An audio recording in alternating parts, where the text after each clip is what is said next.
வணக்கம் மக்களே. ஹேவல்ஸோட Q3 results வந்திருக்கு. ஹேவல்ஸ் Q3ல டோட்டல் ரெவென்யூ 5588 கோடி பண்ணியிருக்காங்க. லாஸ்ட் இயரோட கம்பேர் பண்ணா அரௌண்ட் 14% growth அதிகம். நெட் ப்ராஃபிட் அப்ராக்சிமேட்லி 300 கோடி. ப்ராஃபிட் growth ஸ்லோவாக இருந்துச்சு. ரீசன் என்னன்னா எக்ஸ்ட்ரா எக்ஸ்பென்சஸ். இப்போ மெயின் ஹைலைட் என்னன்னு பார்க்கலாம். கேபிள் அண்ட் வயர் பிஸ்னஸ் தான் ஹேவல்ஸை சேவ் பண்ணியிருக்குன்னே சொல்லலாம். கேபிள் அண்ட் வயர் செக்மெண்ட்டில் 32% growth இருக்குது. டோட்டல் ரெவென்யூவில் ஆல்மோஸ்ட் 40% ஷேர் இது. இதுக்கு என்ன காரணம் அப்படின்னு பார்த்தீங்கன்னா கன்ஸ்ட்ரக்ஷன் டிமாண்ட் இருக்குது, ப்ரைஸ் ஹைக் ஆகிருக்கு, சேல்ஸ் வால்யூமும் இன்க்ரீஸ் ஆகிருக்கு. லாய்டு பிஸ்னஸ் வீக்காக இருக்குது. AC sales around 5 to 6% down ஆகிருக்கு. ஸ்டில் லாஸில் தான் இருக்காங்க. லைட்டிங் பிஸ்னஸும் ப்ரைஸ் ப்ரெஷர்னால ஸ்லோவாக இருந்துச்சு.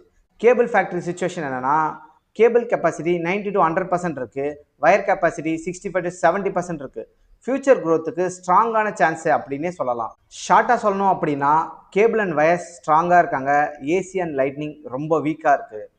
Havells future performance cable demand மேலே தான் டிபெண்ட் ஆகிருக்கு அப்படின்னே சொல்லலாம். இந்த வீடியோ பிடிச்சிருந்தா லைக் பண்ணுங்கள், அப்படியே நம்ம சேனலுக்கு சப்ஸ்கிரைப் பண்ணிக்கோங்க.